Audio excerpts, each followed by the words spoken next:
Cancer healer centre a new beginning. Governor ప్రసంగానికి ధన్యవాద తీర్మానంపై deputy CM Pawan మాట్లాడుతున్నారు. లైవ్ ద్వారా చూద్దాం. హృదయపూర్వక నమస్కారం.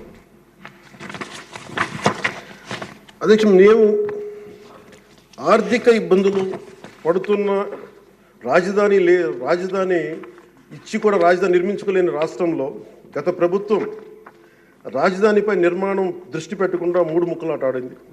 అభివృద్ధి కుంటుపడింది, ఆర్థిక స్థిరత్వం కోల్పోయింది.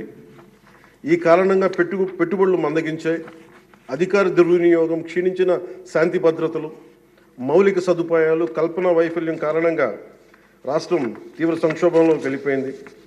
ఇలాంటి సమయంలో గౌరవ ముఖ్యమంత్రి శ్రీ నారా చంద్రబాబు గారి నాయకత్వంలో ఆయన ఈ సవాళ్ళను అధిగమిస్తూ ప్రభుత్వాన్ని స్థాపించాం.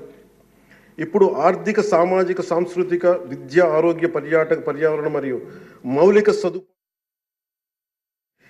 సో నేను మనోహర్ గారితో మాట్లాడుతాను, మా సహచరులను, మన సివిల్ సప్లైస్ మినిస్టర్ గారితో. నా రూల్ బుక్ మేము ఇద్దరు మాట్లాడుకుంటే rules of procedure and conduct of business in Andhra Pradesh legislative assembly ఏంటి సార్ ఇలాగే మాట్లాడేస్తారంటే దాంట్లో చూపించాను.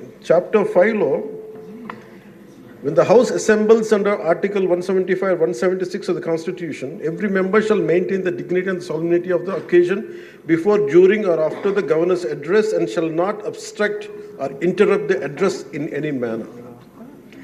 Maintenance of dignity and సాల్మిటీ at governors address అనేది చాలా స్పష్టంగా ఈ రూల్ బుక్లో ఉంటే మనమే రూల్స్ని ఇంప్లిమెంట్ చేయాల్సిన వాళ్ళం. వారికి సంఖ్యాబలం ఉందా లేదా పక్కన పెడితే every member of this house has a responsibility to follow the rules. మనమే కనుక రూల్స్ని బ్రేక్ చేస్తే ఇంక మన ప్రజలకి కానీ చూసే వాళ్ళకి ఏం చెప్తాం?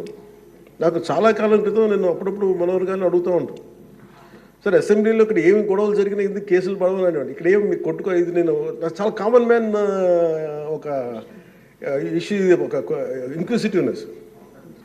అండ్ నాకు పార్లమెంట్లో గొడవ జరిగినప్పుడు ఏమి ఏంటి ఇబ్బంది పెట్టేస్తారు ఏంటంటే ఇక్కడ అవేమి ఉండవు, ఇక్కడ ఇట్స్ ఫ్రీ ఫర్ ఆల్ అన్నట్టుగా మాట్లాడితే then we have more responsibility. Cancer healer centre a new beginning.